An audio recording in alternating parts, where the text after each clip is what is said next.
Welcome, everyone. We're really excited to be here to talk with you about communities of practice. Just really quickly, my name is Laura Saunders, and I'm a professor at Simmons University School of Library and Information Science. And my co-presenter is Melissa Wong from the University of Illinois at Urbana-Champaign. And just to give you a little background, we're both instructors in LIS degree programs, and we both teach in areas related to reference instruction and information literacy. We've also collaborated on 2 book projects, including an open access textbook on instruction in libraries and information centers, An Introduction. As a quick background to this session, Melissa and I both have extensive experience teaching online. And when the campus shutdowns from the COVID-19 pandemic first started back in March of last year, we ran a webinar for the Association of Library and Information Science Educators on pivoting to online instruction. And there was just so much energy and interest around that session that we decided to see if we could keep the conversation going. And that's how we launched LIS Pedagogy Chat, which is a community of practice for LIS educators and others who teach in the field of library and information science. So we meet every 2 weeks, and each session is led by a different moderator who introduces a topic, and they usually offer a brief, so like 15 to 20-minute framing on that topic, and then they facilitate an open discussion. So we've been meeting for over a year now, and while that community forms the basis for this session, we're planning to talk about communities of practice in general and just share some tips and strategies for convening your own community of practice. So with that, let's get started. So our learning outcomes for today, by the end of this session, we want you to be able to establish a sustainable community of practice, identify ways that a community of practice can support instructor development and reflective practice, and develop some dialogue topics that facilitate knowledge and skill building, especially related to equity, diversity, and inclusion practices, which could include universal design for learning, empathetic teaching, and inclusive and anti-racist pedagogy.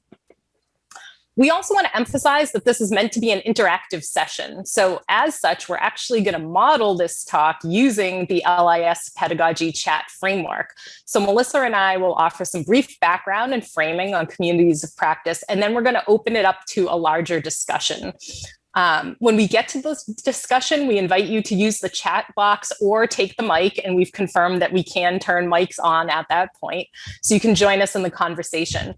But again, also feel free to add chat and add to the chat and ask questions as we go. And whichever one of us, between Melissa and myself, is not talking at the moment, will help to moderate the chat. So if there's a question as we go, we'll try to answer that. All right. So let's just begin quickly with defining what we mean by a community of practice. These quotes offer some concise definitions, and I'm going to just read them quickly. According to Wegner Trainer and Wegner Trainer, a community of practice are groups of people who share a concern or passion for something they do and learn how to do it better as they interact regularly. And Oliver and Olkin describe it as collaborative, informal networks that support professional practitioners in their efforts to develop shared understandings and engage in work-relevant knowledge building. So communities of practice differ from other forms of professional development in some important ways. Many professional development offerings are formatted as trainings or webinars. So they're usually kind of like one-way streets where the webinar or the training is led by an expert who determines the content and determines what kinds of skills are going to be learned.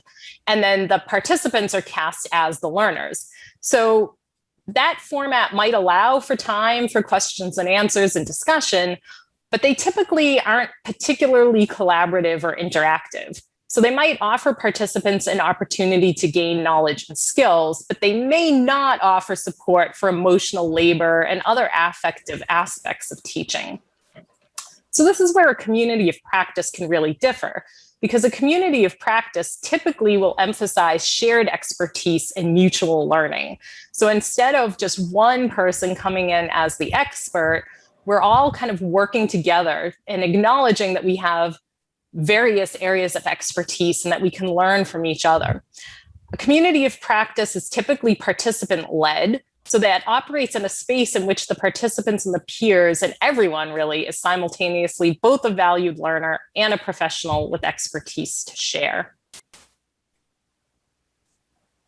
So I also just want to say quickly that I do think it's worth it to, and I know I'm speaking for Melissa as well, it's worth it to start a community of practice. And I say that because I absolutely recognize, we both recognize, there's a lot of work and effort that goes into this. And I personally have launched different iterations of some sort of community of practice that haven't taken off in the past. Whereas I think LIS Pedagogy Chat has been really successful. And again, I think there's some reasons why this has been successful that we want to share with you as we go. But again, I just want to acknowledge that it does take some work to get a community of practice off the ground. Just as a couple of examples, it takes some effort to arrange the logistics, right? Where and when and how are you going to meet? And then to encourage participation, because as much as we all value these kinds of interactions, we're all also really overwhelmed right now, and always, I guess. And so it can be challenging for a lot of us to kind of make that commitment, especially when initially that commitment might seem like it is not, it might seem like it's something we're doing just for ourselves. So in other words, this is sort of my time that I'm doing something that I'm interested in. And in our minds, we might devalue that a little bit as opposed to, a meeting that's requested by one of our colleagues or, work that we have to do on our classes or on our portfolios or things like that. And I just want to say that I think that I have found that what I get out of these interactions in these communities of practice is not just benefiting me, but it benefits my work and therefore it benefits my students because I'm learning techniques and I'm learning perspectives that I wouldn't have otherwise. So I think it's helpful to kind of share that with people, but it's also just, worth recognizing that for some of us, participating, setting aside that time to participate can be a challenge. It also takes time to just set agendas, figure out what are we going to talk about, how are we going to talk about these things. So some of us might worry that it's just going to be too much work and that it won't be sustainable. But as I said, in our experience, it's worth the effort. So I just want to acknowledge some of the other challenges specifically related to the way that we have been working the LIS Pedagogy Chat. So Melissa and I, in the beginning, we put in a number of hours to just kind of plan out a roster of topics, because you do have to have, and Melissa will talk about this more, some framework about what are you going to talk about. If you just come together without any kind of agenda, it's likely that the discussion might flounder a little bit. So we really tried to plan ahead, like what kinds of things might we talk about? And then we recruited moderators because we do follow a format where somebody takes the lead and offers a little bit of framing. And then we had to kind of really advertise this community to try and build up sort of a critical mass of people who are engaged enough from session to session to keep it going.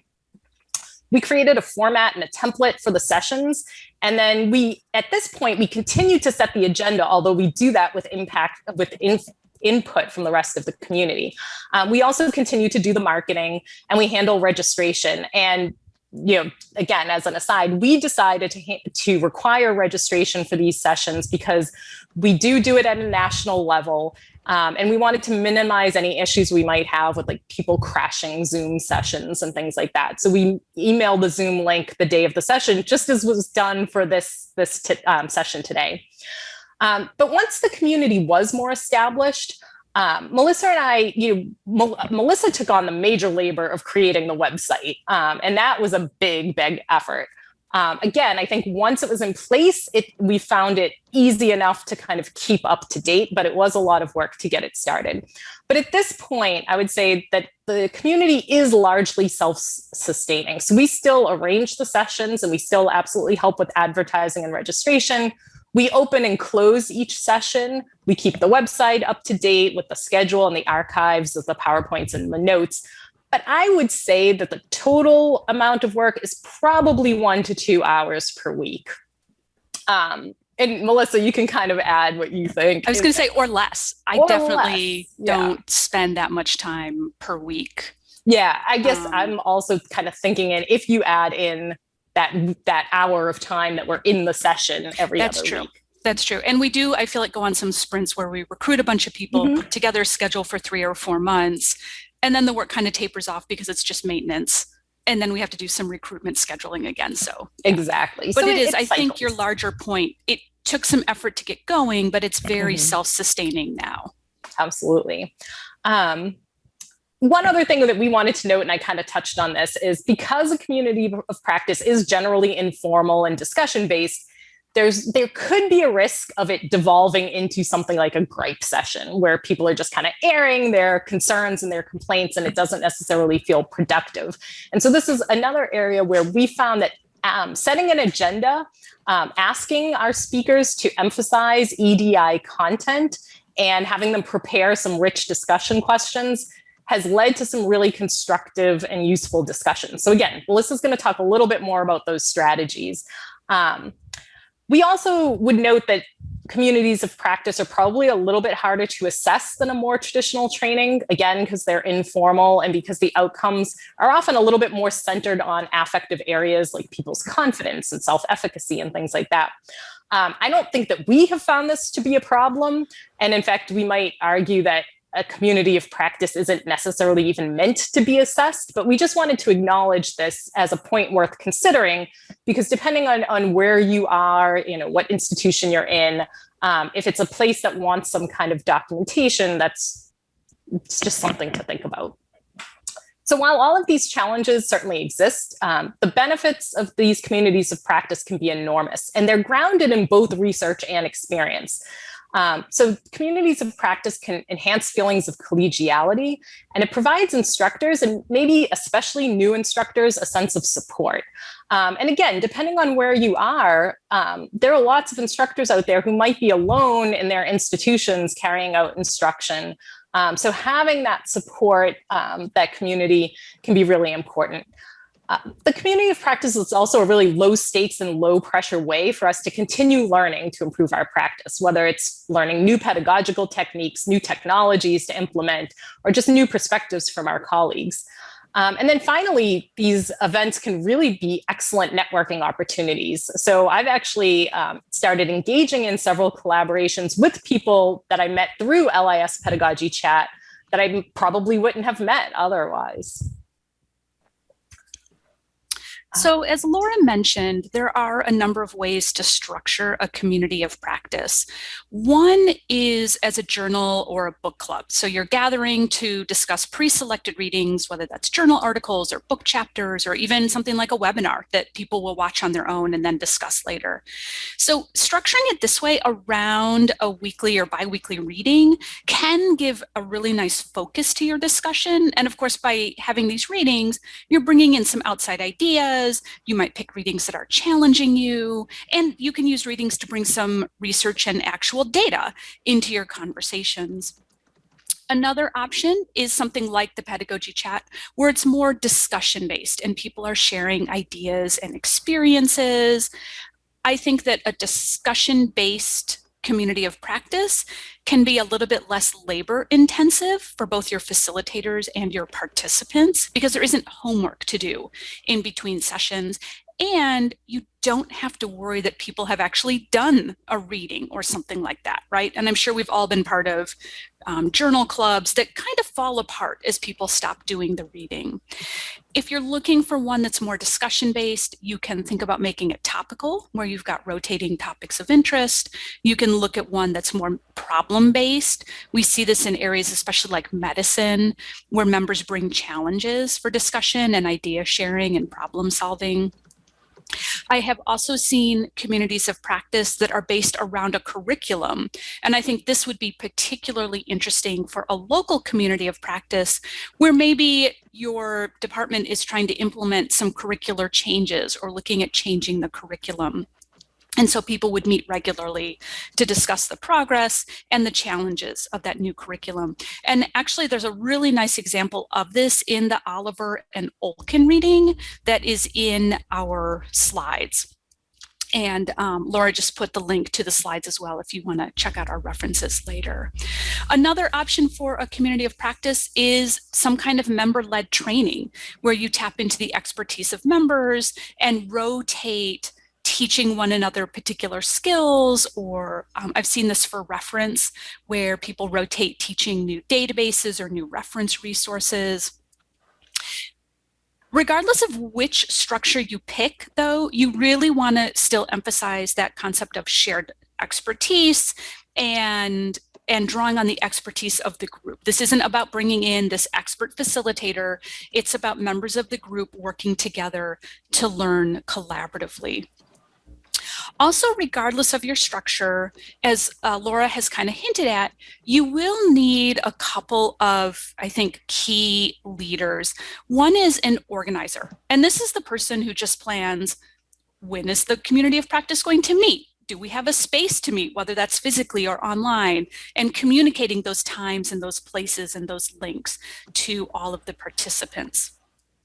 Laura and I, for our community of practice, we share that organizing function. And I will say that is also really nice because if one of us is really busy or has a conflict, then we have, right, the other person can kind of take over for a period of time. And so having a co-organizer cuts that workload, not just because you're sharing the work, but because you're able to sort of cover for one another as needed. The other thing you'll need or might want to consider is a discussion facilitator, so that as Laura said, the organizers aren't always the ones leading the discussion, but you might have a rotating facilitator who's going to lead that day's session. And that will help you, again, spread out the workload and also do what a community of practice should be doing, which is drawing on the expertise of your members. Next slide, Laura. Thanks. So as Laura mentioned, she and I run a community of practice, the LIS Pedagogy Chat, and I'm going to stick that link in the chat for you because anybody here is welcome to join us. As Laura mentioned, we are a community of practice that looks at teaching within the LIS field. We had originally thought when we set this up that we would be that we wanted to attract people who were faculty in iSchools and talk about teaching within iSchool programs. And what we found is really quickly, we were getting a lot of instruction librarians who were coming to our chat because they had an interest in our day's topic. And so our community of practice has really grown to be both faculty and practitioners in a really rich and interesting way. And if you go look at our schedule online, you'll see that some of our topics are very much about people who are perhaps teaching graduate courses in LIS, and other topics are very much just about instruction or about instruction within the context of libraries. And so if any of our topics interest you, please do join us. It really is, I think, both a rich discussion every 2 weeks and also, I find, really energizing, really a lot of fun. So please join us if you're just hearing about us. So as Laura mentioned, we started this about a year ago during the pandemic, looking for a way to offer more support to colleagues who were getting started with teaching online or who were suddenly forced into teaching online. And we meet bi-weekly. We do have rotating topics, and we also have rotating moderators. So in the beginning, we had to recruit folks to serve as moderators. We did a lot of moderating ourselves those first couple months. And now what we have is a lot of people volunteering, coming to us and saying, here's a great topic, I would be willing to lead a discussion. One of the key things for us is our format. So Pedagogy Chat lasts an hour, and we ask our moderators to start us off with a short presentation, maybe 10 to 15 minutes, on the day's topic where they're either sharing best practices or their own experience. And from there, we move into a discussion. And so then we spend about 30 to 40 minutes on a discussion, and we try to wrap up about 5 minutes before the hour ends. And so the discussion is where it really becomes that community of practice where people can share their ideas, they share experiences, and also people will throw out their challenges. And so they'll say, oh, I'm really interested in doing X, but here's my concern, or I've tried this in the past and it didn't go well. And then other people will jump in and say, hey, I've had that experience and here's what I did. Here's a potential solution, or have you looked at this example? And so that way we can also do a lot of idea sharing, expertise sharing, and also provide some of that effective support or that emotional support for one another as teachers. So some of our successes, again, that discussion format, we also are finding that people really like coming to a discussion, that people are really perhaps burned out on webinars where they come and sit and listen for an hour. And so coming to an actual discussion is much more energizing and much more exciting. Also, our format doesn't require a lot of prep time for our moderators. Because the emphasis is on discussion, people only need to create a 10 or 15-minute presentation and 4 or 5 discussion questions. And really from there, the discussion takes off on its own. So it's not a lot of work for moderators. And yet they do get a little CV boost, especially those folks who are working in academia and want to put a presentation on their CV, they can do that. And then as Laura and I think have both mentioned, we do divide up a lot of the logistics work and we set up some templates. And so looking for ways to make it sustainable for ourselves that we could manage the workload of running this community of practice.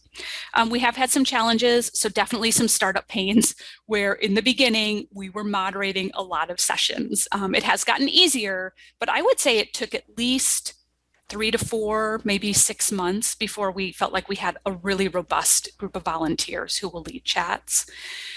We've also realized too that by having rotating moderators, we had to give up some control of this entire program. Some of our moderators have been really skilled at integrating critical pedagogy and EDI content, or at leading online discussions. And then, other times we just maybe haven't gotten as far as we wanted with some of the critical pedagogy, or the discussion hasn't gone quite as smoothly. But, and as facilitators, we do try to be ready to jump in and help get that discussion going. And we have some longtime community of practice members who will also jump in and try to get discussions going. But we definitely are giving up some of that control by having rotating moderators. We also find that sometimes a moderator will take things in a very different direction than we had expected. And sometimes that's fantastic because it takes us in new directions we would not have thought of on our own. But there's definitely that feeling of, we're organizing this, but it belongs to our community. And so it's going to go in different directions than perhaps we had anticipated or planned. And I think too, Laura and I lately have been reflecting on this, that if what we want to do is embrace critical pedagogy in our community of practice, then that does mean giving up that control, right? Like critical pedagogy is about sharing power in the classroom. And so when we turn over a pedagogy chat to moderators and to the members of that community, then we're sharing that power and we're giving up that ownership of the actual program beyond, again, just being the organizers. I think, Laura, next slide. All right, great, thank you. Yeah, so we just wanted to circle back for a minute to this topic of inclusivity specifically, because as much as a community of practice has a lot of these really important benefits that we've outlined, it isn't necessarily inherently inclusive, but it can be designed that way. So what we mean is inclusive in terms of like the members and the content. So we're actively identifying and trying to invite a diverse group of people all of the time. And in particular, as Melissa mentioned, we have rotating moderators, and I think we've made some really specific and concentrated effort to make sure that the moderators themselves are diverse in terms of a lot of different demographics. We're also just always trying to find ways to integrate and amplify different voices and perspectives in that way. And also thinking about inclusive content. So as we said, we try to set the agenda by picking some topics that either are sort of exclusively about critical pedagogy. We've talked about things like ungrading or taking a critical look at grading or things like that that are more explicitly about EDI topics. And then we've also had topics that are not necessarily explicitly about EDI. We had one session on integrating new forms of technology, but led by somebody who had a very inclusive view on how to do that and why to do that. And so we ask our moderators to try and really think about the EDI aspects of their content and to integrate that throughout as much as possible. We also tried to think as much as we could about logistics for inclusivity. So for instance, now we do always have our sessions at the same day and time every other week. So it's always on a Friday at 2 p.m. Eastern. And so by virtue of that alone, there are probably going to be people who aren't going to be able to make it. Someone who teaches at that time is just never going to be able to make it, at least during that semester. But we did try to pick a day and a time, and we kept it the same day and time because we figured that was easier for people in terms of just being able to say, this is when it happens, I can commit to it, or at least I know it's happening. So if I can be there, I will be there.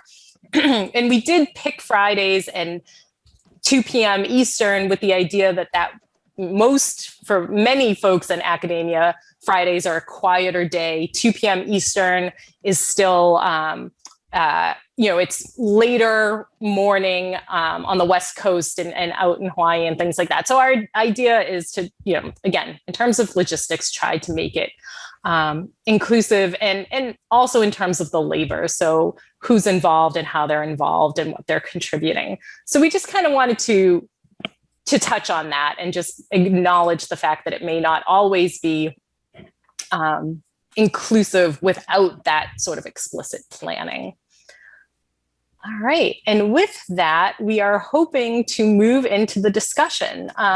So if we can allow people to turn on their mics at this point, that would be fantastic. So again, we've got a couple of discussion questions prepared here, and we invite you to take the mic if you're comfortable with that.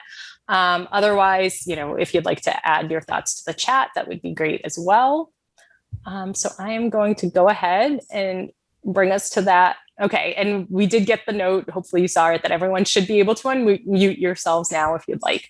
So our first question is just kind of pretty straightforward. How do you think a community of practice could help you with a challenge that you face in your teaching or another area of professional practice? Because while we're focused on instruction, you might want to create a community of practice that's focused on another area as well. So any thoughts that people might like to share? And I will say too, I can only see a very small sliver of participants right now. So if you try to raise your hand, I probably won't see you, but if you want to, just go ahead and take the mic. Or if you raise your hand using the icon in the participants list, I should be able to see that. All right, and so we've got one note in the chat here that a community of practice could help integrate the library and information literacy into the greater faculty and gain buy-in across campus. And I would say that's an excellent point, especially if you can create a community of practice that has that that mix of participants, as we have seen, I think, in the LIS pedagogy chat, that we have both full-time instructors, part-time instructors, full-time practitioners. We have people who are practitioners and are also teaching as adjuncts. So I think that helps. And so, yeah, Paul, it was Paul Worrell, if I'm pronouncing that correctly, who put that note in the chat. And Paul, someone's asking if you could elaborate how you think that would look in practice. If you're willing to do that, that would be great. All right, and I just want to touch on Erin's point in the chat that a community of practice could be a great way to try out assignment and activity ideas and to figure out, and I think this is definitely something that we've talked about, right? If something flops the first time I try it, is it because I did something wrong, or was it maybe just not the right audience, or is there something about the assignment that I could tweak? And I think the kind of feedback you can get in sessions like this is a great way to address that kind of thing. Nancy had a nice idea too about for an interest group within ACRL, setting up a community of practice. I think that's a really great idea because it would bring people from different institutions. Yeah. Betsy's idea of a community of practice around a really specific topic like assessment. And yeah, maintain enthusiasm and keep burnout at bay. I would definitely second that, Ashley. There's been so many times at the end of the pedagogy chat that people have said, that they've come into it that day, it is a Friday, and on my end, at least it's afternoon. And a lot of times I think people come in feeling tired and they leave feeling energized. And that's it's so exciting. It's a really nice chance to just step back and think about teaching more broadly, as opposed to maybe the specific problems that you're having at that moment. And also, I find too that talking to other people have challenges. Other people feel like their teaching isn't always going the way they want. And it's so reassuring to hear that. Absolutely. And then Paul's mentioning, so where he works, they have teaching circles in the fall with 3 to 5 faculty discussing or observing one another. And yeah, I think that could be a great way. No problem for the delay. I think that could be a great way to integrate and to start sharing ideas about information literacy.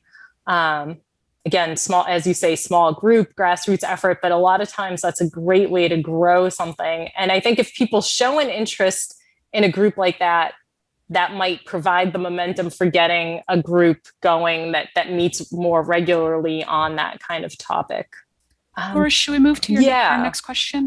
Just going to say that. All right. So we mentioned some different models, different ways of structuring a community of practice. And so we thought we might chat a little bit about what model appeals to folks or that you think might work particularly well in your setting.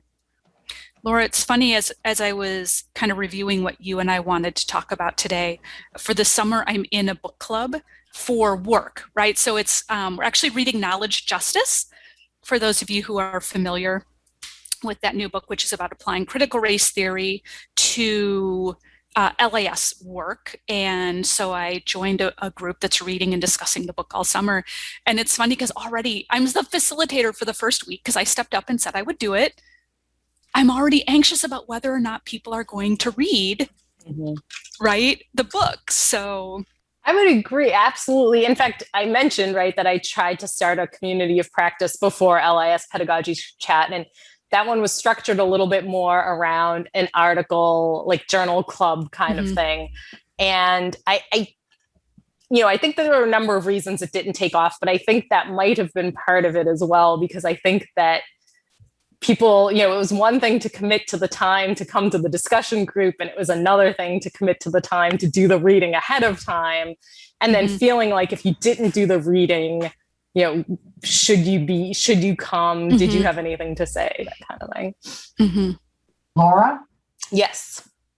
This is Susan Bontley. I'm from community college in southern New Mexico, and I am part of an organization group that is faculty, but we've just opened to staff, and we're a combination of the discussion-based and member-led training model. It's a hybrid where we have organizers that meet monthly to to plan ahead, and then we have our experts from the campus. And sometimes outside of the campus, but mainly it's ourselves come in and give presentations. We do have certain topics that are happen every year, like we have awards for best teaching throughout the university system that we are part of, and they get a spotlight every year, and they discuss best practices. And then we have different formats where we might have a discussion on a specific topic, and there are readings available that, again, you can do ahead of time, or they'll be made available during the time that we have. They're usually very short, or someone will come in and actually have a sort of like a hands-on type of, this is how I do it in my classroom. And then there's a short discussion afterwards if there's time. So we combine the two. Sometimes it's a couple of presentations, like 2 15-minute presentations with a time in between for people to talk about. So it's a little bit of everything that you've talked about. And it's been going on now, I think we're like in our 5th year. And we've given a presentation to our state about what we do, as far as, we don't call it a community of practice, but that's essentially what it is. Yeah, that sounds fantastic. And congratulations on having it running that long. I think it's really, really fantastic. But I like that idea too of kind of varying the structure from time to time. Because, I also wanted to point out, a few people have mentioned in the chat now about a journal-based or book-based model. And I wouldn't want to discourage people from trying that either, because I think it's true, as someone, I think it was Callie put in the chat, that when you have a journal article or a book, something that everyone's read in common, it does provide a good jumping off point. And I think that that's what the framing part of our session does, is it kind of gives everybody a little bit of a common background to start the discussion. And I think maybe that's what it is more than anything else, is some sort of common knowledge to start the discussion from. Yeah. And if I understood you right, I think you were saying maybe that there are like optional readings, and that's kind of an interesting way to do it as well. In fact, I like, Courtney's talking about sort of a self-paced professional development program, but now kind of wondering if something more interactive might be useful. Should we go to our next question, Laura? Yeah. Thinking about launching your own community of practice, however it might be structured or focused, what kinds of things would you do to encourage other folks to join you? And what do you see as maybe the barriers to participation, if any? And yeah, I just want to touch on Rebecca's comment about how a community of practice within an institution can help people feel more connected. I think that's absolutely true. And I love this idea of a zine, creating library zines as a group. I think that could be really fun. So Angel, in response to this question about barriers to participation, Angel pointed out, and I really appreciate you saying this, Angel, that as a BIPOC person, they often feel left out. And so that can be a barrier to participation. And maybe we can dig into that a little bit. How do we make our communities of practice safe, inclusive spaces for everyone? Okay, I see the comment, include BIPOC folks in the planning. So those of you, if you are following the chat, you'll see that somebody added as another way to encourage participation is offer childcare. Yeah. I will say though, we're kind of laughing, but I also think that one way to make our spaces inclusive is to say, right, this is a casual discussion. This is our community. And if you get interrupted by children or pets, right, especially right now, we're all working from home, no worries. In fact, that's a rule I now have in my own classes where I teach. I say, you don't need to apologize or be embarrassed if you get interrupted during class by your children. Like, instead, more power to you that you're parenting and going to school at the same time. Mm-hmm. But yeah, making sure that our spaces do feel like it's okay, right? Things don't have to be perfect. Yeah, so I like Callie's point too. Hi, this is Angel. Yeah, go ahead, I'm Angel. sorry. No, go I ahead. just kind of snuck in there. Yeah, go. Yes.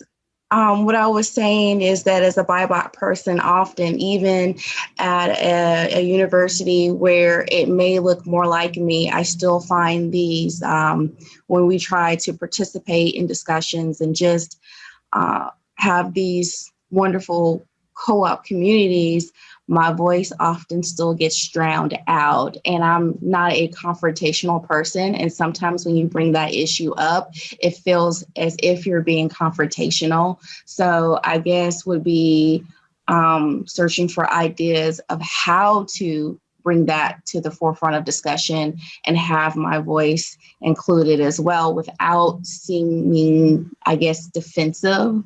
And it makes me feel guilty because, I want to be heard, but oftentimes, some people may feel like, oh, you're just in the age that we're currently in, oh, you're just trying to be a troublemaker or dismiss the topic because they're not familiar or have not experienced the things that I've experienced. Yeah, thank you for bringing that up, Angel.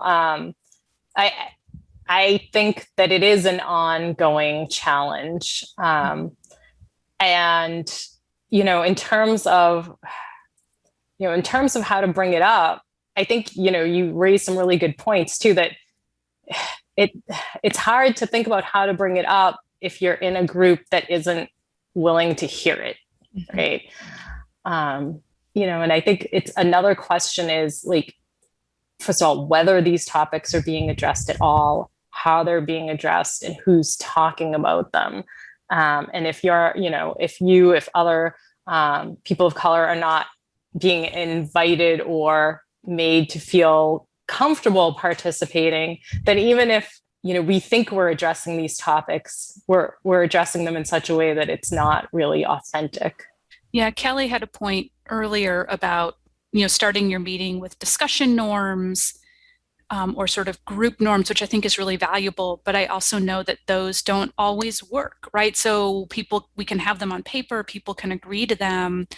And then when somebody says something, I think it's like Angel's pointing out, right? Where they say something people don't want to hear, the group norms or the discussion norms don't always really kick in, or it's like, well, this is an exception. They're still not adhering. This person isn't adhering to the group norms. And those, I think, are really complicated situations that we're not always dealing with really well in our profession, but is something you really have to think about as an organizer. It's interesting too, Laura, I think this goes back to then that idea of shared power in a community of practice, right? Because I can think of one discussion where people were trying to bring up some issues that I would say were very much around like critical pedagogy, and the moderator wasn't really picking up on it, right? Yeah. And so I think there was maybe some frustration there in that particular week. And I felt like I also really struggled. Like I did try to keep centering those and bringing up those conversations, but right, in a group where there is some shared power, it definitely, to Angel's point, those things don't always go well. Nancy, the idea of stacking, I've seen that at some conferences this year, right, where folks can get priority in being heard. Usually folks from marginalized communities. Right, which is a great idea, but that has to be integrated into the planning, right? I mean, it's so... Yes, and Sarah, I really like your point too. That what Angel's asking for shouldn't be seen as confrontational. I understand why it can feel that way, right? But asking to be heard and listened to is about respect, which is a great point. And this is a problem then that folks in our profession who are more privileged, right, need to step back or speak up. I'm sorry, was someone coming in on the mic? I did. I was thinking that it's like trying to teach empathy and understanding, and that even if you disagree with someone, showing how to have an open and honest conversation without getting heated. And that's in a public library setting, we serve the entire community. So even if I have someone from beliefs here, we're very hard, and that's it can be an interesting topic sometimes, but I always try to lead with compassion with it. Thank you, Rebecca.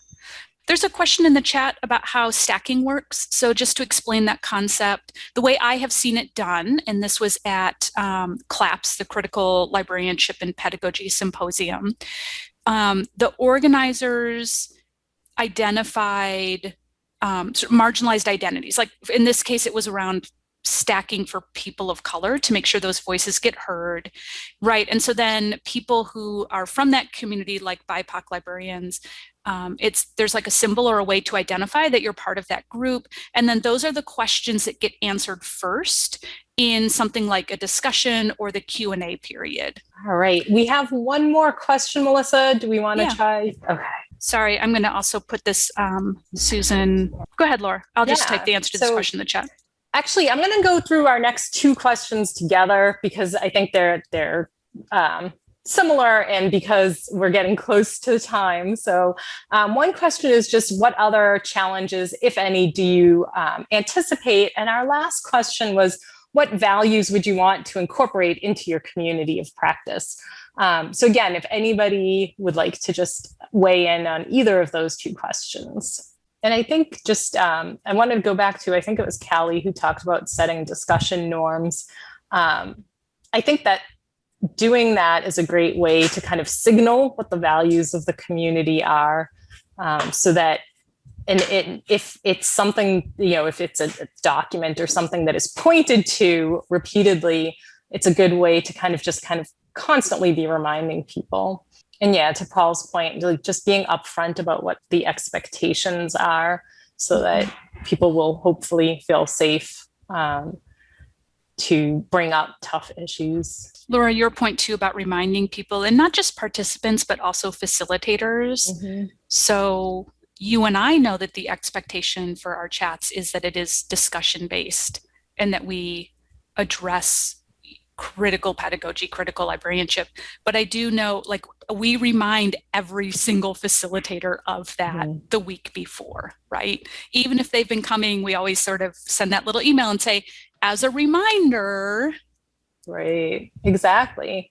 And, Melissa Mallon put in the chat that at their library, they have these COPs with both professional librarians and support staff, and trying to signal again to support staff who might in a lot of cases be left out or who might feel left out, letting them know that their perspectives are important. And yeah, Susan, I know Melissa put a link to our guidelines, but in terms of the template, it's really straightforward. It's just a PowerPoint, unformatted PowerPoint, but we just start each session with the pedagogy chat logo and a link to the chat site where people can get the slides and the discussion notes and link to registration for the next session. And so all of that sort of background information is just already set up so the moderator can just go in and then add their own content, assuming they're even using PowerPoint. We've had a couple who have done some different kinds of things as well. I think too, Laura, it's also worth noting that I feel like you and I have some templates. So I have a standard Twitter ad and I just have to swap out the topic and the date, and then I can repost it. So I'm not sitting down and composing a new tweet every week when I advertise. And, you and I have some email templates that go to moderators and things like that. And the work of getting those set up and then saving them in a file was very much worth it to save some of that work, in addition to giving a template to our facilitators that they have the option of using if they want. Yeah, and I just really quickly, I loved Paul's comment too about kind of encouraging a growth mindset, acknowledging that sometimes people want to come in and just assert a certain idea or perspective. And so kind of setting the expectation that we are all here to learn from each other, and trying to find ways to keep dominant personalities from taking over. But yes, I think we are getting close to time. So I'm going to go to the next slide and it's all yours. All right. So we had a slide here just to offer some final advice, although I think we've probably been doing that throughout. But if you're interested in starting your own community of practice, we would really recommend that you start by thinking about your goals and structure. So what are your goals? What is it that you want to learn? by coming together with other folks, and then identify that structure that's going to support those goals, but also, again, be manageable for you so that you're not setting yourself up for more work than you can handle down the road. We also recommend being really intentional, right? So again, not just getting together to chat every couple weeks, because that does become a gripe session or a social session. And then identify your community. So who do you want to invite, or who would be interested? How are you going to invite folks? How are you going to bring people on board? How are you going to create that inclusive space where everybody feels able to fully participate? Then you have to think about your logistics. Again, what day, what time, where are you going to meet? Think about how are you going to create and share the schedule. That's how we ended up with a web page where we could better share the schedule and allow people to register for our different chats. And then think about maybe what other structures you might need that are going to support your success. So Laura and I have a Google folder where we do save all the slides, which become the archive on our webpage. We take notes. We decided early on that we were not going to record our chats. That wasn't work we wanted to do. And we thought that recording sessions would kind of take away from the sense that this is just a discussion-based community of practice. But you kind of want to think about what do you need, what structures need to be in place that are going to ease that, the organizing work or the facilitation work. And then think about that facilitation structure. So are you going to have rotating facilitators? Are you going to have one person do that work? We do think it's really important to have some kind of designated facilitator for each meeting who is responsible for keeping those conversations on track and also drawing out quieter participants or shutting down that person who tries to take over, right, as Paul pointed out. So having some kind of official facilitator for each session is really helpful. And then think about, do you want to have some kind of facilitation template? So ours, where we have 15 minutes of presentation followed by discussion.